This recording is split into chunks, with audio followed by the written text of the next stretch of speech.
সূর্যগ্রহণ এবং চন্দ্রগ্রহণকে ঘিরে আমাদের সমাজে নানান কুসংস্কারাচ্ছন্ন বিশ্বাস এবং ভুল ধারণা বিরাজমান আছে। যেমন অনেকেই মনে করেন যে গর্ভবতী মায়েদের জন্য সূর্যগ্রহণ কিংবা চন্দ্রগ্রহণের সময় কোনো কিছু কাটাকাটি করা উচিত নয়।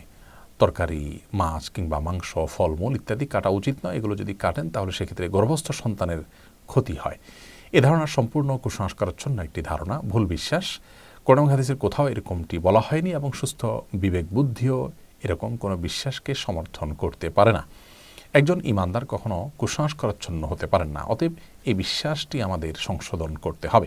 সূর্যগ্রহণের সময় অন্য স্বাভাবিক যে কোনো কাজ আমরা করতে পারি, কাটাকাটি ইত্যাদি এগুলোও করতে পারি, মা বোনরাও করতে পারেন, গর্ভবতী মায়েরাও করতে পারেন, কোনো অসুবিধা নেই।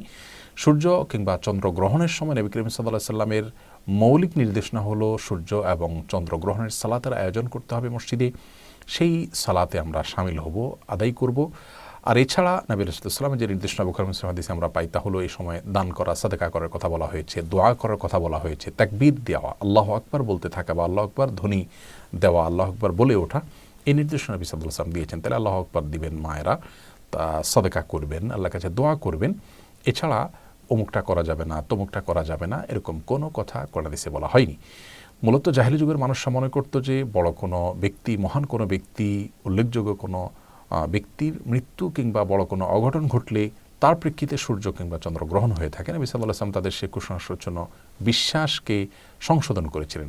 ইসলাম এসেছে মানুষের ভুল এবং কুসংস্কারাচ্ছন্ন বিশ্বাসকে সংশোধন করে বিশুদ্ধ বিশ্বাস যেন মানুষ ধারণ করতে পারে সেজন্য। অতএব আমরা চন্দ্রগ্রহণ, সূর্যগ্রহণকে ঘিরে নিজেদের বানানো বিভিন্ন কুসংস্কারাচ্ছন্ন বিশ্বাস এগুলোকে ধারণ করা থেকে আমরা বেঁচে থাকব এবং করণীয় কাজগুলো শুধুমাত্র করবো। আল্লাহ তাআলা আমাদেরকে তৌফিক দান করুন।